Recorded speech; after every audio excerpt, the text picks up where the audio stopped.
likely I will. All right.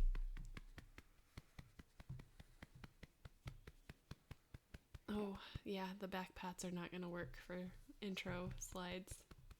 You're going to have to... Okay. Tell me when. Ready? But I think it's not going to work for the podcast either. I'm not sure people want back. Here, I'll just hold her and rock her. That's why God gave me hips. Okay. Yes, that's All right. Hi, baby.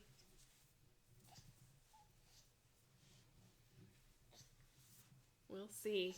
We'll see if this is going to work. You're like, ha ha ha, crazy mommy.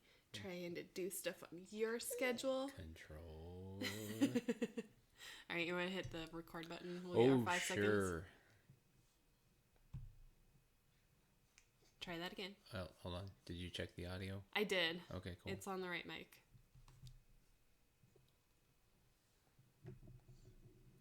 Okay, that won't work either. I waited 5 seconds. But no, it doesn't. But it's... All right. Ready? Yes.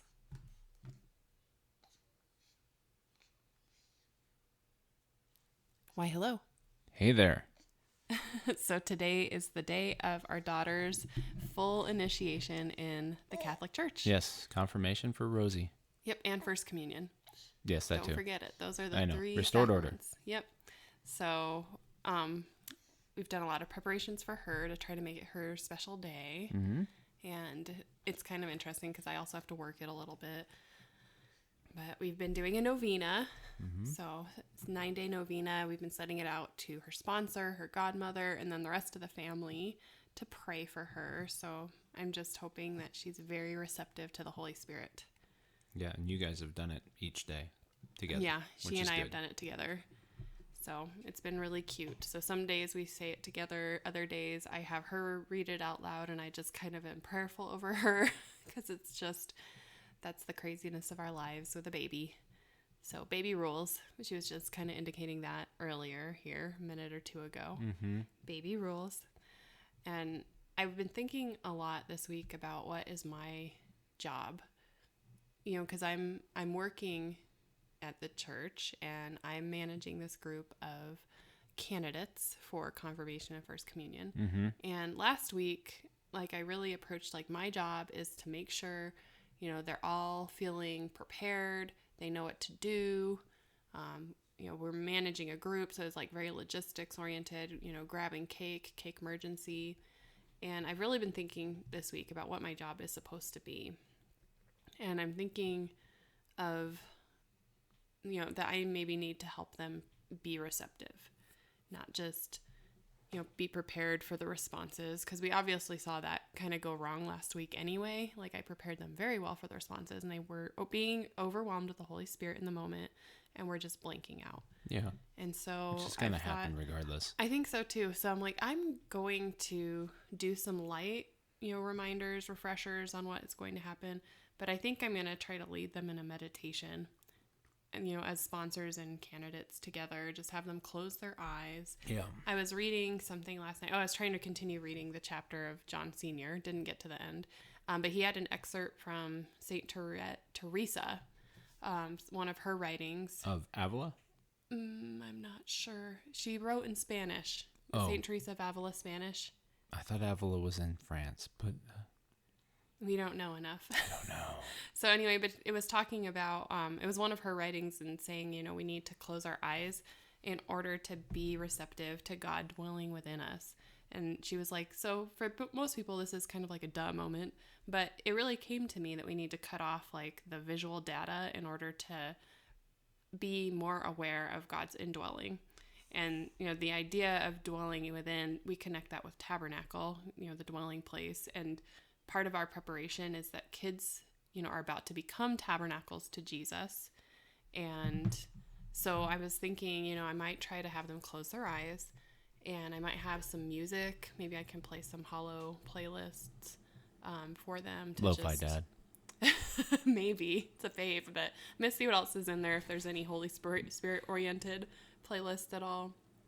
But just, I think that's my job. And I've kind of come to realize it, through God's school of hard knocks of being a faith formation director. I think that's my job, is to Yeah. help them be receptive. I think that's an astute decision, because in the grand scheme of things, it doesn't matter if they know that they need to line up here and they need to do this and they need to sit and stand and do all these things. That doesn't matter. Yeah. That's not the point. The point is that we need to help them in knowing how to calm themselves before they go to receive Christ. Yeah. And how to be open and receptive. Yeah. That is way more important than the sits, the stands, what's my response. Yeah, and with your spirit, amen. Yeah. They blinked on all that anyway. And I had to prompt them to tell them when to kneel at Mass last week, because they're like a little herd that's normally seated with their parents. Right. Who get all of their posture and gesture cues from their parents. And that's not, they are all seated in a group. The way that the Archdiocese requests that configuration for confirmation, it just makes things more expeditious, I guess. Well, they're a cohort, or they should be. Yeah, they're a group together, they're a class. So I'm glad that I got the aha moment that my job is to increase their receptivity as much as I can. I want to help God, I guess. So I think that's what my focus is going to be. And I'm really happy I came to that realization before our daughter was confirmed. And, my best friend's niece is going to be confirmed in the group as well. Yep. And I know a lot of these kids really well at this point because of my role in faith formation. So it's always a joy for me. It was such a joy last week to see them confirmed and receive First Communion. And I'm just going to really focus on trying to calm them down and open up, their minds and their hearts to what is about to take place sacramentally. So, aha moment for me. Very cool. Point of fact, St. Teresa of Avila is the Spanish nun. Yes, it was. Spanish Carmelite nun. Right. Nice. Yes. So it must have been her writings. But obviously she wrote a lot. And I think she wrote about making this, the many rooms of the soul. Didn't she write something about that? Yeah, I could learn to read more of her. That's reading works. And it's words, and if it's on Audible, I might get to it. I know. I'm trying. Well, I'm Kit. I'm Dale. Welcome to Catholic Hitch. We are a Catholic family seeking heaven and hoping to pick up others along the way. Small talk. So I put you to work yesterday. We categorized it as work and not recreation. It's been on the list for how long? Before she was born. It's supposed to be done. I mean, I guess. And that, in my defense, there were some weather delays in there. A couple of snowy, rainy, yucky days. Well, it's done now, almost. There just is a mostly door. Done. It's mostly done. Yeah, so we did the chicken run. And I mean Terrence and I did. And he was a super trooper. He helped out through the whole process. If I had to do that by myself, it would have taken a lot longer. Oh, yeah. Yeah, because trying to roll out the mesh screen, get it to screw into some pieces of wood. So I did this. It's a two-person job. Yeah, I did it as simply as I could think about as far as material, rather than making a huge frame or anything like that. Because it's going on a downhill slope, I just took the easy button, and it's basically 2 pieces of 1x4 with some lath screws on the backside to make this mesh stick to it. And then I took, I don't know what you call them, the temporary fence posts that you see at a construction site or in a park or something like that when they're repairing a spot.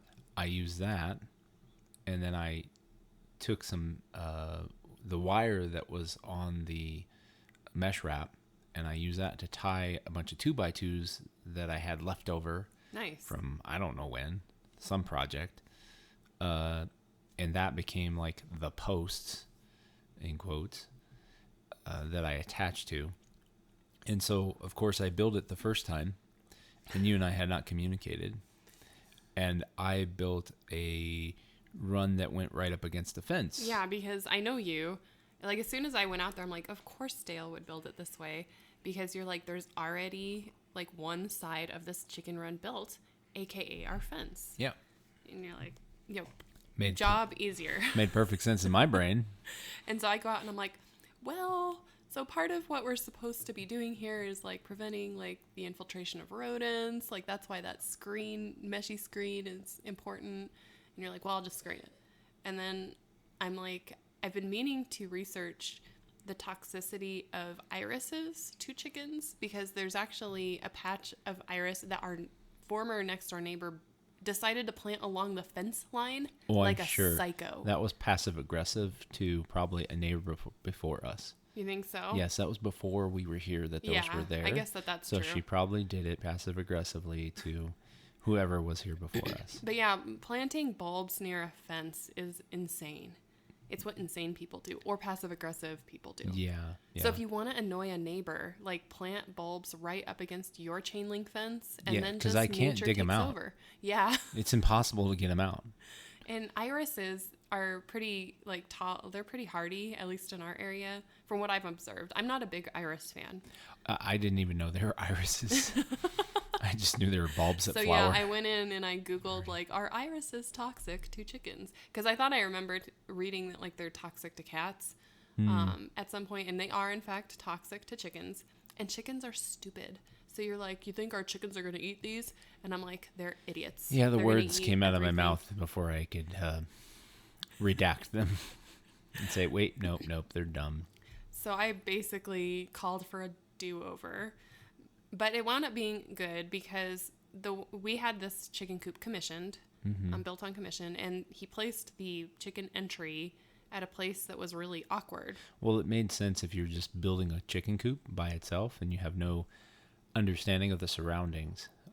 You put the big door on one side and the coop door on the other side, because then you can go and just shoo them all out if you need to and clean it out. It makes sense. But we needed a 90 degree, because of the way we wanted to do this. And so I had to redo and make a new door, which was easy enough. Yeah, it was a big aha moment. Yeah. I was like, wait, you can just add a door on this side and this removes the entire conundrum that we were facing with having to turn the run. Yeah, because that was half my problem, is I was making this weird zigzag pattern because of the door. And that wasn't working. And honestly, I don't care what a chicken coop looks like because it's a chicken coop. So I just cut more holes in it. Yeah, but it looks great, actually. Like with the paint, it looks really nice out there. It's not too bad. I mean, apparently we can have another hole. It confused our back door neighbors because they thought we were building a new addition. And he was like, "Oh, you building a new addition back there? You building a bedroom? Nope, it's a chicken coop." Oh, light bulb. Yeah, I was like, wow. How many square feet is our chicken coop? It's not enough. I know. I don't think a human could like 25 maybe. It's like 5 by 5, if that. That's pretty funny. Yeah. But yeah, it was a lot of work for you yesterday. I'm very appreciative of. It's not quite done. No, we need to put a roof on so that chickens can be safe from hawks. So we do have hawks in the neighborhood. Which one did come right next door and go, "Oh, hi, here's a chicken coop right here." Like swoop down within 5 feet of the top of the run. Oh. Yeah, it was chasing another bird, but it just, took a look. Predators be scanning. I'm like, "Rosie, put the chickens away." So we will have to watch. I mean, it would take an exacting, high dive to get them in the coop area. Not to say they can't do it, but. And I don't know if they could, because of the small amount of space. I think it would be hard for a hawk to successfully grab a chicken, but they could really hurt one of our chickens if they tried. Yeah, absolutely. And it's like, oh, that could pretty much be the same thing as a hawk taking off with a chicken if they injure the chicken so badly that they're blinded or something. Yeah. So and then at that point, you're like, well, I don't know if a blind chicken is, can it live? Can it feed itself? I don't see why not. I mean, they don't look at anything anyways. They just peck. Oh, all right, I guess. Peck downward. Food will be there eventually. So you have the affirmative that they will live. I will take the, what is the against the affirmative? The contra. The contra. I will be in the contra. And when a hawk blinds our chickens, we'll see who's right. Okay. But yeah, that was a really big job, and I'm so grateful. It looks really good. Yeah, it turned out well.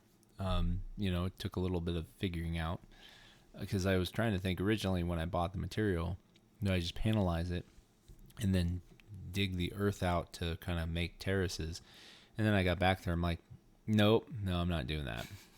So I just took the panel, quote unquote, and rotated it down to where it would match the grade, and then just cut the wire so that it just slopes down. And then that works for putting a roof on it too, because then it's naturally sloped. Yeah. Makes it easier, hopefully. And we can always pull it back up if we need to. It's not permanent. It's not like I got posts in concrete or something like that. I mean, the metal posts are down deep enough, and those were all just things we inherited with this house. And are nice. At one point 4 neighbors ago, when they decided to do that weird sod job in their backyard when they were selling it.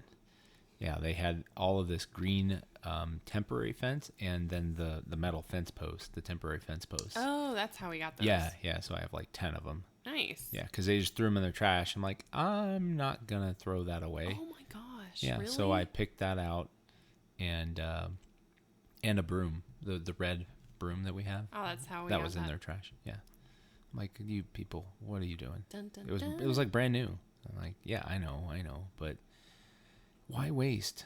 It's just silly. Yeah, it is silly. We've used the fencing post a lot, Mm-hmm. and we've used the temporary fencing too to like keep the children out away from the bee area when we have parties and stuff. Well, I was tempted to make a door out of that, but I just ran out of steam. Tempted by the temporary fence. Oh, nice. Well, there's still some to-dos, and I have to say, I think we'll be observing how things go with the chickens and, the pattern of our life, because what we would need to do is also critter-proof the bottom by laying out like a 6 inches from the fence following the ground so that it basically prevents burrowing under the fence. Because apparently 6 inches is like all you need, and animals don't think about going back. You kind of a little bit lightly bury it, and they just figure it's totally proof. That's something we'll have to like observe. Yeah. To see how bad the mice are. Yeah. And mice are not only, I think, just being a nuisance and stealing food, but it could be like a disease vector to the chickens. So we'll see. That's one, and then of course the roof. Yeah. So you're like looking at me like, oh man. No. Never ending. I'm thinking because I put a little ramp out, but then when we let the chickens go through, or we basically made them go down the plank, walk the plank, they slid down, and I was just realizing that's probably why you see those little lines that they put on them, because they can't actually walk down vertical like at a sloped surface. Yeah, it's just dawned on me. They don't have a lot of friction on their claws. Dumb animals, man. Good thing they make eggs. Yep. That's why we got them. Yeah, I know, We got right? them for the eggs. That's why they exist. Exist. Exist. Man, you got all the dad puns today. I did. I'm drinking some caffeine. That's helping. Oh, okay. We've named 2 of them. Technically 3. We're kind of deciding which one is going to be named Michelle, like Mishell. Mm-hmm. And our son has named one Shandis, which is a just name. Because? Yeah, I think he just made it up, Shandis. And then I decided that the Easter egger with the gray kind of undercoat is going to be called Lady Gray. Sounds fun. Yeah. And everyone else is going to get to grab one and name one, but they still look enough alike for the most part that it's going to be hard to name. I can't tell any of them apart anymore. I went out there, I'm like, oh, you're holding different chickens than I remember. Okay. They are growing. They're weird teenage chickens. Yep. My best friend was in town, and so I had her go out and look at the chickens, and I think she thought they would be chicks still. She was like, oh, these are like miniature chickens. I'm like, they are. She was like, oh, this is less exciting than I thought it was going to be. Yeah, they don't want you to hold them now. I don't know if that's because Rosie has just like swore them away from being held, or if just because they're like, I want my freedom. I don't know. I mean, the family that we chicken sit for occasionally, their chickens don't like being held either. Oh, really? Yeah. I don't think they do. I don't know. Our kids just go over and pick them all up. And just like hold them like big teddy bear chicken thingies. At their house? Uh-huh. You've seen this happen? Yeah. Okay, I've had to run down and grab chickens Well, that yeah. escaped. And they didn't like They it. do run away. Oh, yes, okay. But they run away. But they'll sit while they're being held. yes. Okay. I guess we'll see. And I got bees yesterday, so I installed a new package of bees, shook them out into my hive. So to watch that. Lots of agriculture is happening at the house. Yeah. This weekend. Yeah, it was good. And I've been listening on auto loop myself that I recorded when we were in the mountains 2 years ago. No, I think Probably because we didn't go to the mountains this we didn't winter. go last year or this year. So We did last year. That was last year. Yeah. So it was a year ago. Yeah. Okay, that makes me feel better. It's weird because I'm hearing like the sounds of the backgrounds from you guys having fun doing whatever you were doing, and Playing Ticket to Ride. little Joseph like screaming and squealing occasionally. But I'm trying to study for my test because I've got my belt test is next weekend, and then on Monday. Your Taekwondo test. My Taekwondo test for red belt. Nice. Just throwing that in there. For posterity. Yes. Big Wow. talk. Yeah. Big talk. So last week we talked about this, a stimulating proposition of how much we ought to be praying every day. And so we decided let's just do an audit of our time in the categories of work, recreation, prayer, and sleep. So everything has to boil into those categories, which is interesting. Okay. So we're I going to did talk it right. about... Yay. Yep, just 4 categories. Keeps it really kind of simple in one way and also complicated in another. Like, does eating breakfast count as work? No, it counts as recreation, and that kind of stuff. I didn't delineate to that granular level. I did. Because eating happens while I'm working. I don't stop. Although I probably should add an extra hour on Wednesday for recreation then. But I think this will work. Okay. Because I did go to lunch that day. Nice. I So this is the impetus for this was coming from an essay that was written by John Senior in the Restoration of Christian Culture book, or I think it's available online as a PDF. And the essay is The Catholic Agenda. I've not completely read the entire essay, so I'm not sure how he concludes, but in the middle of the essay, he proposes that for married people, we should be breaking our 24 hours into 8 hours of sleep, 8 hours of work, 5.5 hours of recreation, and ergo 2.5 hours of prayer, which he calls a prayer tithe, which, 24 hours, 10% of 24 hours is it's about 2.5 hours, right? I'm glad my recreation isn't too far off. Nice. So, yeah, do you want to share your average? And of course, this is what's interesting is, our work lives revolve around mostly a 5-day work week. The JOB. Yeah, and then weekends are going to be the higher time to recreate, supposedly.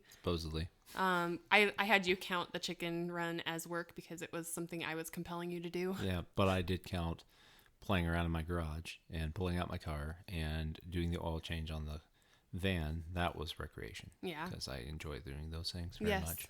That's exactly in the spirit. So it kind of makes it weird, like when you're approaching this breakdown, but we averaged it across the 7 days. So, we can talk about the weekdays versus the weekends, but what is your breakdown? So my average, work was 8.5 hours, recreation 5.4 hours, sleep was 6 hours, and prayer was 0.57. It was pretty rough. Well, I mean, looking at 2.5 hours a day, everything, it's pretty tough to get that in. That's why we're doing this. I was happy that I was at 0.57 because that's a weighted average. Because some days it's not much. Like 15 minutes in the day, that's about it. That's all I squeeze in somehow. And that's, 5 or 15 minutes at night, depending on this little one. And 5 or 15 minutes on a train or a drive, depending on the day. Yeah. And I mean, there's prayer in between here and there, and then on Friday it's a little better because I'm with the mission leadership team. So I've got like a dedicated 15 minutes that I have for prayer there if I use it, and I used a little bit more this time around. But yeah, it's hard. Yeah. And that's also, I'm counting an hour and 45 minutes for Mass, which I think is appropriate. It could be a little bit more for like pre-prayer prep or pre-Mass prayer, but it's about that. And if it weren't a confirmation Mass, I feel like my prayer would be longer today, but I'm kind of working right up to Mass technically. So for me, if I had done this before baby, it would be a lot different as far as the prayer, because I had like a really nice, solid, pretty much an hour every morning that I was giving to prayer. And then I was often going to daily Mass in addition to that. So I was probably getting close to the 2.5 during, some of the weekdays. Yeah. I was at some point in the Lent, it all kind of fell apart, but probably when baby came, because she came in the middle maybe of that Lent. was it. Well, it was a little bit before she came. My evening prayer used to be like a good 45 minutes every night. But then TV and other things started getting in the way, and then baby just like struck all the pins down. Yeah. I've been trying to rebuild my whole prayer routine, and it just has not been well. So I've been trying to get to daily Mass, and I actually did that 4 of the days last week. The day, Friday I didn't, because I work Fridays 7 to 5 for pay, work for the money. Mm-hmm. So my average was for work 8.25, recreation 6, prayer 1.5, and sleep 8. Wow. Yeah, so it's pretty close to, my sleep is broken up by lots of feedings and things like that. Yeah, you get like little naps. Well, I mean, I am sleeping, but it's not totally uninterrupted sleep. But I don't break out like when I'm nursing as work time. I just kind of count like when I go to bed and when I get up. Oh, right. That's my sleep. Okay. Sleep time frame. So I'm not like going in right, and but nitpicking. you're getting to bed at like 8:30, 9 o'clock. And yeah. You're getting up at 5. Yeah, we were up till 10 on Friday, and I was like, oh my gosh, I'm going to be wrecked. And I felt it in the morning a little bit, but it wasn't too bad. Yeah. I don't know. For me, like, on normal, I think I was getting a little bit more, but with her, I try to take her away and we watch Inuyasha. Yeah. For like 2 hours. And then I fall asleep downstairs with her, and then I come and bring her to you. That's kind of the routine. That seems to be happening. It's not what I want particularly. Every baby has been this way. Oh. Pretty much. Christina was just scream Never for go to sleep. an hour and a half as I walk around and nothing works. Terrence, he enjoyed sleep, so it wasn't so bad. Rosalina, it was all of the classic Doctor Who while I rocked her in the bedroom. Jonathan was, I have a pee-pee, I don't like it. Now I'm awake. So I don't remember what I watched, but we were up. And then now it's Inuyasha. Yeah, she just goes into party mode. Mm-hmm. Like, what is this sleep thing you're I know, speaking right? of? No, I'm supposed to be watching Inuyasha with my daddy. Yeah. Yeah. Which may be like a habit at this point where she starts to sense all the bedtime behavior, sees the green light come on, and well, it was crazy. So I swaddled her last night. She's fussing and fussing and fussing. Changed her diaper, take her downstairs, turn the TV on, get the intro music for Inuyasha to start. Boom! Immediately she stops, and then she's out within like the end of the credits. She likes noise, like she likes sound. So I've been listening to an audiobook, and a lot of times I'll just leave it playing next to her, and if I have to go back, I just get back to wherever I had been listening, but I just let it play out because she likes hearing, like, the silence does her in. I think so. It wakes her up. Like, it's not noises in the silence, it's just the silence itself. Yeah, she does not like silence. Yeah, she does not like quiet, which is kind of where I want to be, because most of the time our house is noisy. Mm-hmm. But, I mean, when it's just me alone, it's pretty darn quiet in here. So that's Tuesdays for me. I mean, even when it's Christina and I with homeschool, like, she's not noisy. Yeah. So put Inuyasha on. I'll have to think about that. That would be interesting if it becomes her little like nap time routine. Mm-hmm. So anyway, this was an interesting exercise to go through. Yeah. What any aha moments? Not a whole lot. I mean, it's kind of what I expected. I work a lot. It's just the nature of things because I have a job. And my recreation spikes were really on Monday, Wednesday, even though it doesn't look like it because everything's like pretty close to 4 hours with the exception of Sundays. You know, sleep was a little depressing. And prayer, that just, it can get better. I know it can. And I've been trying to work on it and be a little bit more regularized in it, even if I'm holding her, just get it done. It's not going to hurt me. Yeah. You know, but it's just trying to get into a new routine, really. It's what happens because we've got a baby. Yeah, I think trying to settle into a new routine has been a struggle. It'd be interesting to go through this exercise. Yeah, pre-baby, like back in, January, February, that would have been interesting to have that data point. It might be interesting to do it again in the fall and just kind of take a look at how we are scoping our lives.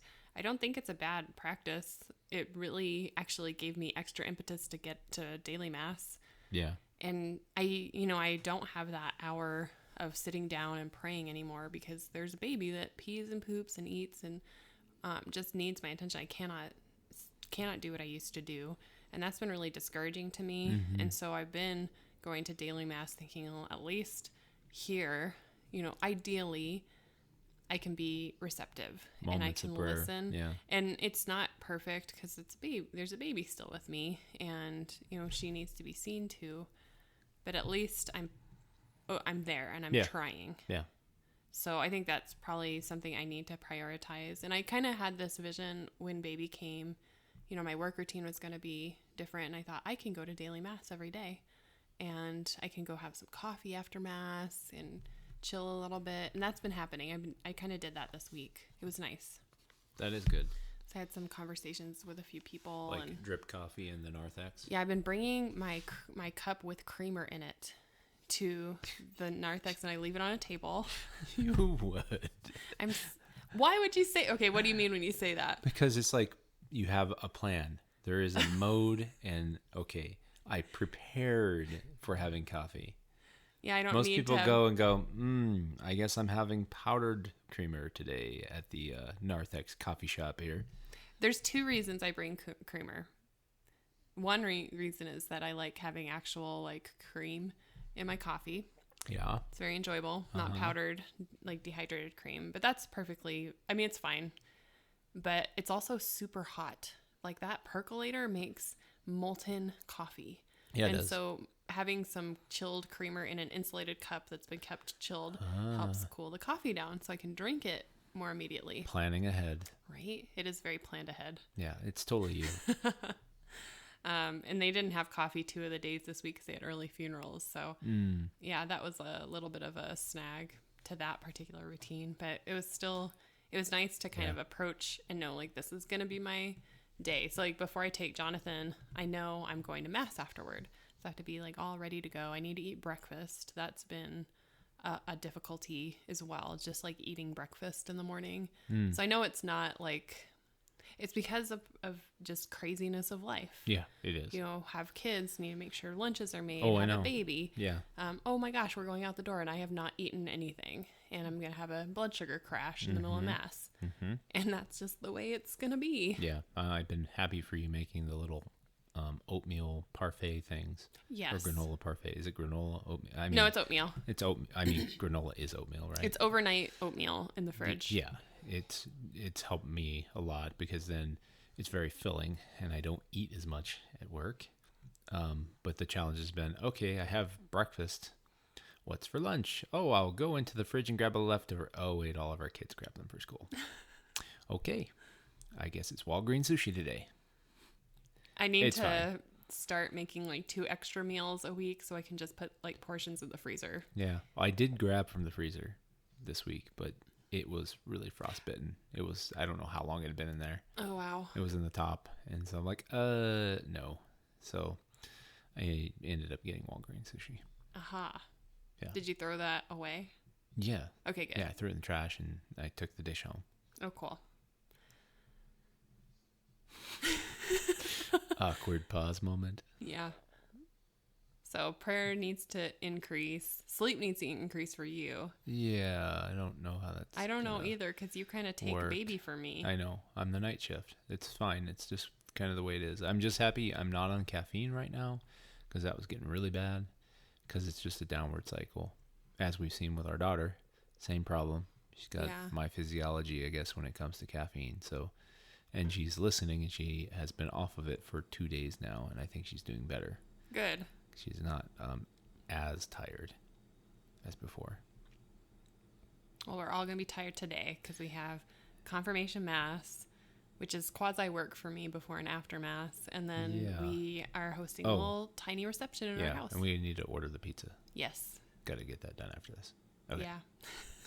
The to-do list never ends. It never does. But we will be welcoming a new fully initiated member of the church into our house today. Mm-hmm. She's taking the name of St. Clare of Assisi.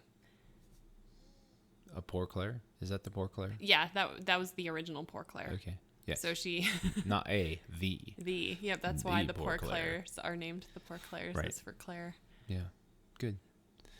Well, if you got any thoughts or questions or anything, just reach out to us at catholichitch@gmail.com. May the Lord guide us and direct our journey. Amen.